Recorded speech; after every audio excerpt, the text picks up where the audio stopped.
Here we go! Magandang hapon po sa inyong lahat and welcome back to Fiesta Wairarapa Pinoy Radio. Today is the 23rd of June. 6 months. Halfway of the year na po tayo. Grabe na, bilis. Half year. Pasko na naman. Tapos Pasko na. So samahan niyo po kami between 4 to 5:30.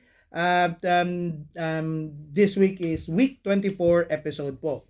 So, ang spotlight of the week po natin or my feature article is about ito yung follow-up doon sa content ni Rika last week about yung Philippine politics. So, the feature article for today is Philippine politics in 2025 between legacy, power, and push for change. But before I start with my featured article, punta po tayo doon sa riddle of the week po natin.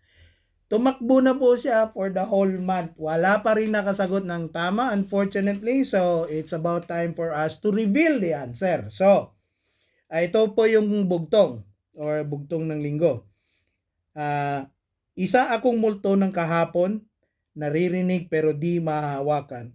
Kapag ako'y binigkas, ako'y naglalaho, ngunit sa alaala, ako'y nananatili. In English, I am a ghost of yesterday, heard but never held, once spoken I vanish, but in memory I will remain. Ang sagot po dyan ay spoken word o sa Tagalog, salita.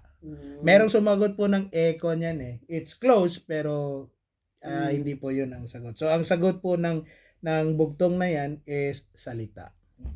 Right. So, hindi ko na binigyan ng chance yung mga co-host ko na sumagot kasi andyan na yung answer sa script nila. Right. So, ang featured article po natin, Philippine politics in 2025.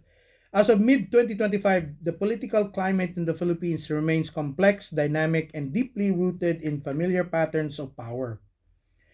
President Ferdinand Bongbong Marcos Jr. is now in his third year of his 6-year term, steering an administration that promises economic growth, infrastructure, modernization, and stronger foreign alliances. Yet underneath these headlines, Philippine politics is shaped by enduring issues like political dynasties, uneven development, public distrust, and an undercurrent of democratic resistance. The recently concluded 2025 midterm and local elections have offered a snapshot of both the resilience of the political status quo and the early steerings of political change. These elections have reinforced the control of established power blocks while also revealing voter dissatisfaction in key regions. So what was the midterm and local elections? Old names dominate, new voices emerge. The 2025 midterm saw the victory of many administration-aligned senatorial candidates, ensuring continued legislative support for Marcos Jr.'s priority. The Senate remains dominated by traditional political families, with the Marcoses, Arroyos, Estradas, and Cayetanos securing strong representation. In the House of Representatives and across local governments, dynasties tightened their grip, especially in their respective bailiwicks. Yet beneath this continuity lies a flicker of political renewal. In several parts of Metro Manila and select provinces, reformist independents and youth-backed candidates performed strongly, breaking through platforms centered on transparency, local governance, environmental justice, and inclusive development. Voters in these areas cited economic hardship, rising inflation, and deteriorating public service as top concerns. This suggests while dynasties still hold the upper hand, their dominance is no longer unquestioned.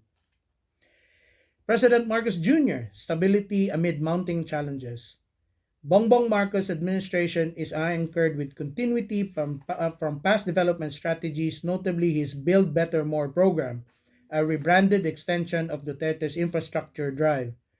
Major transport and digital projects are underway, with progress visible in urban centers.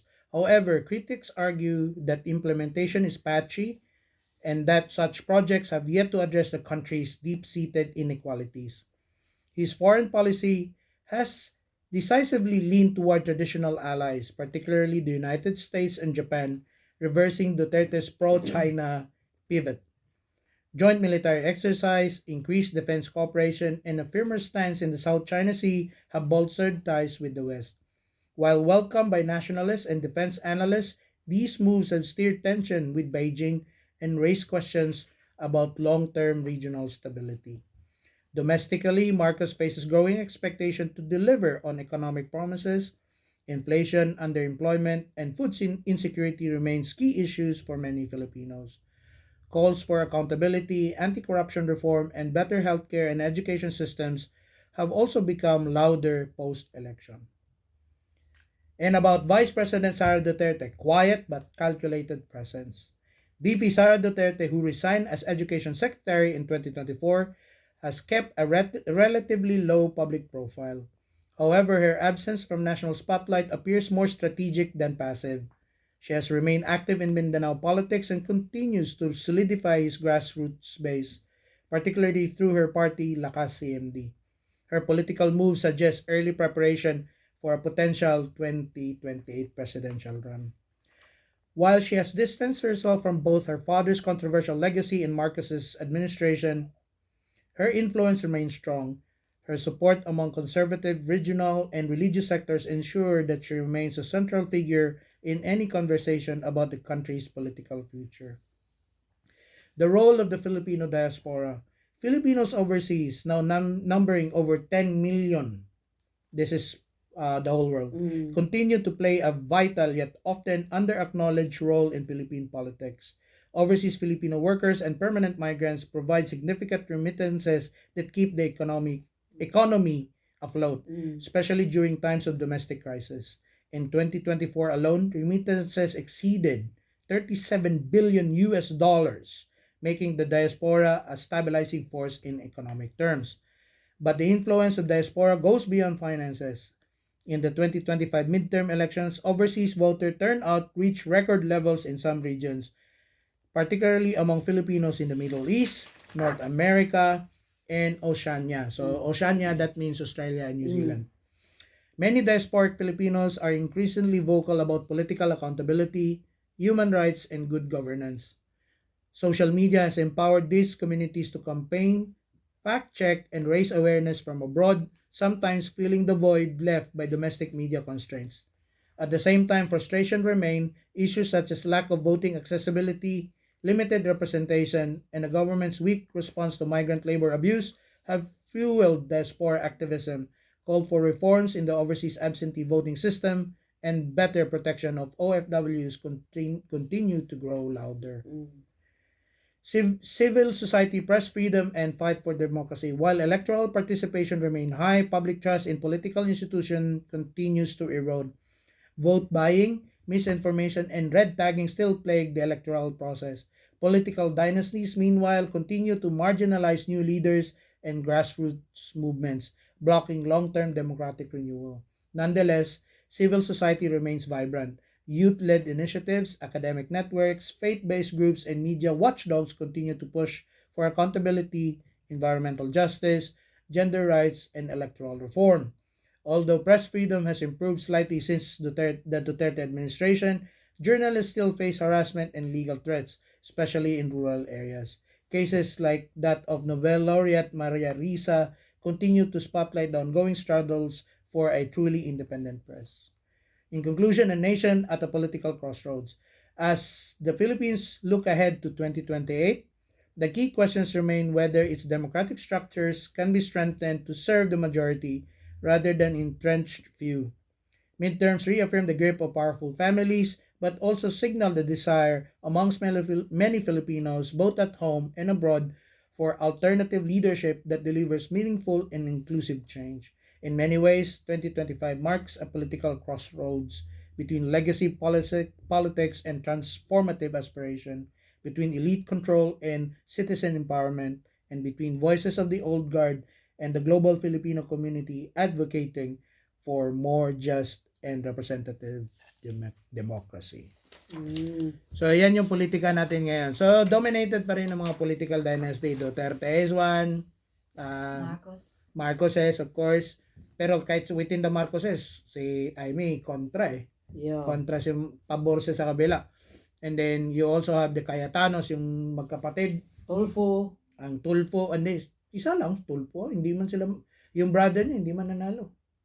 Nanalo ba? Nanalo man sa 20th Congress niya. Ngayon, midterm. Yeah, tapos yung isang Tulfo, continuous pa rin siya. Oh. So, dalawa na sila doon sa Congress. Dalawa Sa lang. Senate, Hindi man yan dynasty, dalawa lang yan. Hindi man katulad ng ano ba, like the Romualdez in mga local elections na hanggang from congressman down to councilors, Duterte the same thing. Ganun talaga. Tapos Romualdez, ganun din. Ganon din. So Marcoses in the north, ganon din. Mga pinsan, mga pamangkin. So, and then of course you got sino nga itong sa Public Works? Yung may-ari ng mga Villar? Mga bilyar. Mga bilyar. Dynasty din yan. Dynasty din yan. Sa Marami na ngayon, sa Surigao area, sa West Mindanao, sila mga barbers. Kasi it becomes easier once one is in. The whole family na. Kailangan lang isa lang makapasok. Para sunod-sunod na yung iba. Pero yun nga pero hindi kasi service to the people man yan. Pero some umaangkas doon sa apelyido. Pero wala namang ginawa. Yun lang ang problema. Pero ang kagandahan lang ng yung huling 2025 when I was looking at the numbers, ang daming bumoto. Talaga from the diasporas, overseas ba? Okay. Kahit sa yung Australia at saka New Zealand, ang laki ang turnout ng boto. That's good. That means Parang more than Hindi kayo 80%. bumoto, right? Hindi man ako registered. Ay, nga pala no. Kasi we always miss the registration. Ikaw ba nag-register? Nag-register ako April pa lang Next time, Rick, when you do that, you prompt us. Because I was actually planning to vote. Okay. Sige. Kasi ang argument ko naman kasi, ako napapagod na ako kasi dati bumoboto ako. Ang last ko talaga na hindi ako bumoto, yung presidential election ni Duterte.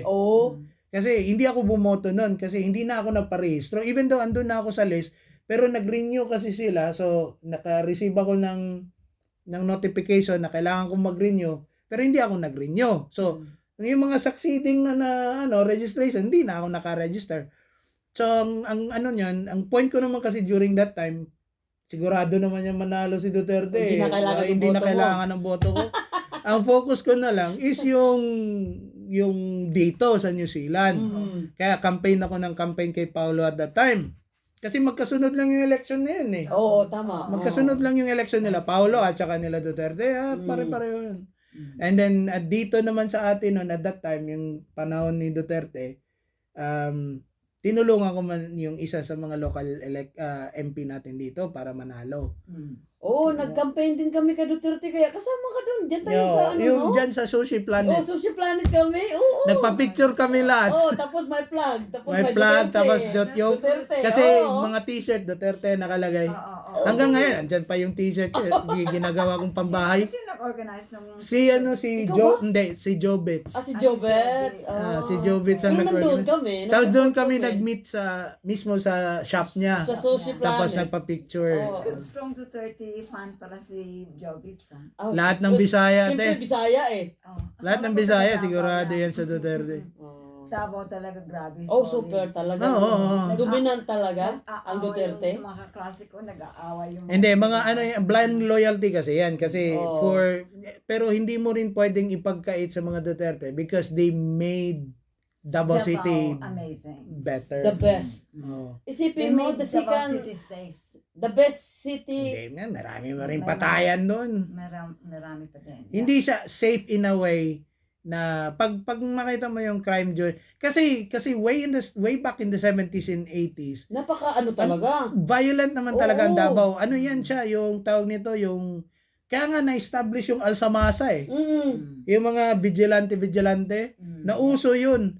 And then yung mga Alsamasa, kasi talamak talaga yung mga New People's Army at that time, 70s and 80s. Talaga ang daming salvage, yung mga ganun, way back. And then when, yung going back to that, city prosecutor pa si Duterte at that time. Yes.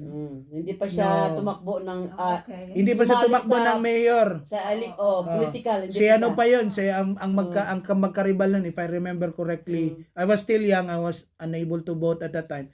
Pero Davao City was going for two families lang. The Lopezes and the Santoses.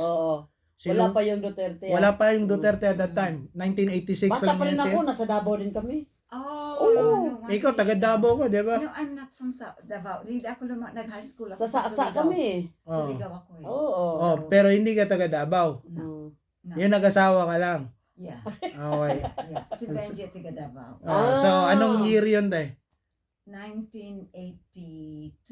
Okay, so that was prior to Duterte's time. Yes. So, panahon yun ni Elias Lopez. Ayun. Okay. Yeah. So, Elias Lopez and Luis Santos were the mayors na laging nagtatalo at that time. Mm. And then, 86 to 90, Nograles naman at saka Duterte. Ayun. So that's when Duterte. Mm. How come Duterte is influential sa Cebu? Kasi taga doon naman kasi sila. Originally, Yung papa niya. yung tatay mismo ni Is- Duterte, governor ng Cebu. Oh, it's from Danao, Cebu. Governor, kaya nga may Oo. Governor Duterte Street doon. Kasi, Yes. pero hindi siya yun, tatay niya yun. Oo. Mm. Okay. So, pinanganak si Duterte sa Davao pero doon sila lumaki sa Cebu. Oh, I know that. Dami yung alam nito. Mm. Okay. Yeah. So, yun. So, yeah. So, they changed it massively. Now, sa North naman, hindi mo rin pwedeng ipagkait ang mga Marcoses. Oo. If you look at Lalo na Ilocos, sa Ilocos. if Doon, you look at up Ilocos, talagang nag-improve sila. Yung talagang lahat ng mga proyekto nila doon was widely successful. Yung pinaka controversial na talagang binanatan ni Noynoy Aquino at that time na yung mga windmill farm. Sabi niya, gawa ka ng windmill, wala namang hangin. Ganon yung sagot ng presidente at that time. Yeah. So, pero ginawa pa rin ni Bongbong yun, yung pamilya ni Bongbong. Kaya Bongbong was then senator.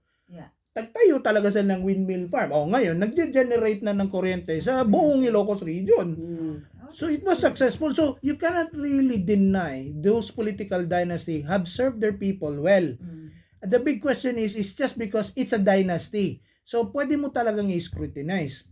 So, pero kung sabihin mo naman na political dynasty sila na walang ginawa, That's a different story. that's a different story. Because Amy is doing well as well, di ba?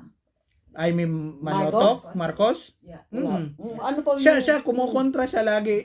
sa kapatid niya. Hindi naman sa kapatid niya directly. Yung Romualdez. mga lang, against doon sa mga pinagagawa ng mga kaalyansa ng kapatid niya. Oh. Yan lang naman yung problema. So, like any other din, meron ding magkapatid din na salungat din ng views. It doesn't necessarily mean na they're totally separate pagdating sa apelyido. No, they are still the same. Ang lang is yung point of view lang nila. And it's good that they can do that. Yeah. Yes. Pero ang ko talaga is the diaspora, that the voices of OFWs are now being heard. Pero underrepresented pa rin. Kasi wala nga tayong party list, OFW ng party list na nagre-represent talaga sa Wala sa din naman Congress, sila nanalo, di ba? Wala, hindi din. Kasi ang irony niyan, kasi even though overseas Filipino worker ka, pwede kang bumoto ng kahit anong party list. Kung maka-Duterte ka, doon sa yung ano nga yung party list nila? Duterte list nga. Duterte party list. Hindi Duterte yun. Iba yung pangalan. Parang may uno yun eh. So, kayon parang na-disqualify.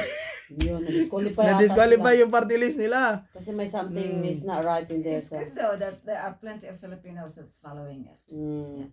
Pero ang lang naman yan, how would you, kasi ito yan eh. So, the voice of the people of the diaspora can be heard. But if no one is leading it, wala ding point.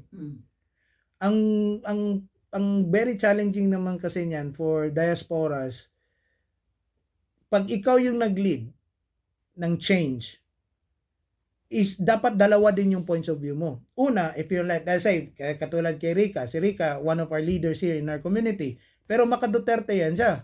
It was pretty obvious, di ba? Live on air, sinabi talaga niya eh. Yeah. So, pero, at the end of the day, sabihin na lang natin na natalo si Sara Duterte. Sa 2028, nanalo ang panig ni Marcos Jr. Okay. At the end of the day, your leadership should always say to the people na dahil nanalo ito siya, i-support mo. Tama. Hindi yung protesta ka pa rin na dapat ito ang nanalo. Yun yung mali. So, lalo na sa Middle East, ganun yung ginagawa ng ibang mga leaders. So, which is quite unfortunate. Yeah. We should support whoever is in power. Para ma-improve natin yung lives ng mga kamag-anakan natin doon. Kasi we're not worried about our lives. Kasi ang ganda naman ng mga buhay natin dito. Yeah. Kailan ka lang nakakita ng Pinoy dito na homeless? Wala. Oo. Yun lang natanggalan ng trabaho. Anong balita ba sa kay Marcos Jr. about sa may action ba siya sa mga Pilipino sa Israel at saka sa Iran? Oh, meron. Si yung pinapunta niya? Yung foreign Sino? affairs natin. Si, ano nga yung apelyido niya? Chudoro. Oh, siya ang gumagalaw nun.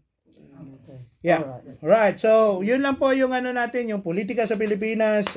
It's a very controversial topic, but yet it's a spotlight natin here. As our leaders over there is trying their best to improve the economy of our country. As diaspora, members of the diaspora like ourselves, dapat suportahan natin yung current government. Right. So, ano po yung mga events and other announcements mo natin? This coming July 12 na po, yung Bingo Extravaganza Fundraiser. Dumating na ang mga premyo. Ganon? Oh, andun na, Galing. nakatago na sa treasurer. Tapos, na-order na yung top prize. Wow. So, hinihintay na lang yung singil ng mga sponsor. So, and then, of course, kasama po the same day is yung Society Election of Officers. Ang dami ng nominations. So, which is really good. Pero wala pa, iilan pa lang yung official. So, but we will let you know by the end of the month kung sino yung mga tumakbo.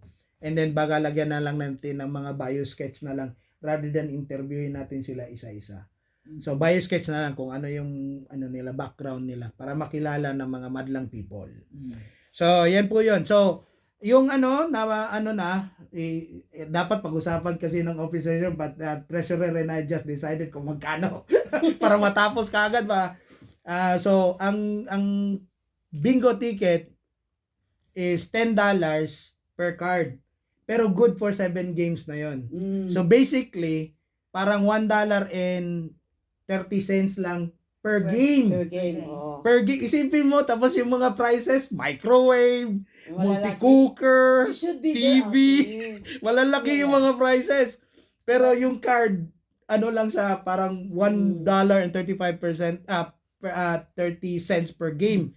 Pero kung individual cards ang bili mo, $2 per game siya. Pero kung bibili ka ng $10 worth na card, good for 7 games na yon. So nakatipid ka ng extra $3.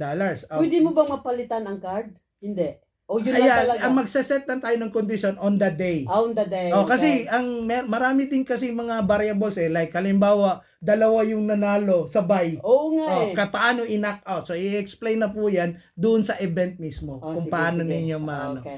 So yan po 'yun. Abangan niyo po 'yan. Magaganda po. I will post pictures of the prizes pag pag nagsidatingan na.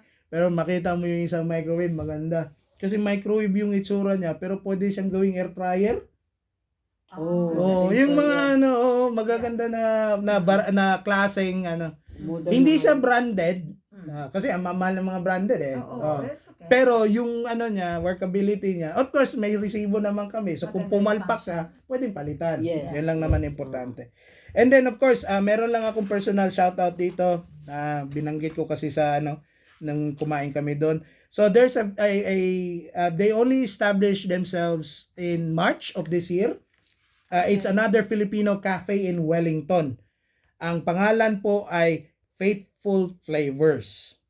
Faithful Flavors. So they are based in 4 Choose Lane in Wellington CBD. So yung Choose Lane, that's the sort of a pedestrian pass between Lantern Quay and Victoria Street. Basta kung makita mo yung police station, yun na yun. Malapit na yun doon. Makikita mo yun. So they're serving breakfast and lunch. Wala silang dinner. Okay. Pero they also serve hot coffee, hot chocolate, yung mga ganun. So you mean dinner they are closed? Dinner time? Wala silang dinner. Tahimik kasi walang kang paggabi. Sa bagay. So, ubi pandesal. So meron silang ubi pandesal, they have the ubi ensaymada, the standard ensaymada for breakfast. Meron din silang tapsilog. Andito yung mga menu, crispy pork kare-kare, laing pork, beef caldereta, crispy pork sisig, garlic buttered prawns, coffee jelly for dessert, maha blanca, ubi cake, At saka may mga noodles sila like the palabok overload and the baked macaroni. Magkano yung average, Ito, hindi kasi ang itong binigay sa akin, ito yung for price? their catering menu nila ito, hindi yung menu mismo nila. Pero they serve this in dishes in portions. Oh, okay. So, special regards doon sa sa may-ari na sila Nudge, Ses at Andrew kasi nag-promise ako sa kanila for free marketing tapos ipo-post ko ito sa nila sa Facebook page nila itong show natin ngayon. So, thank you so much Nudge, Ses and Andrew for having us on your breakfast. Medyo matapang lang yung kape ninyo pero all good. Ang lakas ng kape. Makapunta nga doon. No, so mga to our Wairarapa people, pag napagawi kayo ng Wellington, pumunta lang po kayo doon. Walking distance lang siya sa Foot Locker. Alam ko, lahat ng Pinoy sa Foot Locker pumupunta. Ang tanong ng mga tao, may discount ba? Ayan. Ayan na naman. May discount. Kawawa naman yung yung mga negosyante natin. Natatamaan na nga ng GST. Hihingihan pa ng discount. Amira. So, this is a striding company, like a Filipino business. Let's support it. Yeah, we need to support, to showcase the Filipino food here in Aotearoa. So, Nudge, Ses, Andrew, personal shoutout ko. Thank you so much. At maraming salamat for entertaining myself and my wife Mitch. Yung service nila is very good. And then they took the initiative to approach us in Filipino. Oh, okay. Kasi alam nila na Pinoy ako kasi nakasombrero akong pang-Pinoy. Pero pero sila yung nag-initiate. Saan po kayo? Yung ganun, which is really good. That's good. So maraming salamat sa inyo. So that's Faithful Flavors Cafe and Restaurant based at 4 Chews Lane, Wellington, CBD. So if you wish to look at their menu, just visit their website at www.faithful-flavors.co.nz. So yan lang po sa akin. Balik sa iyo, Tikin.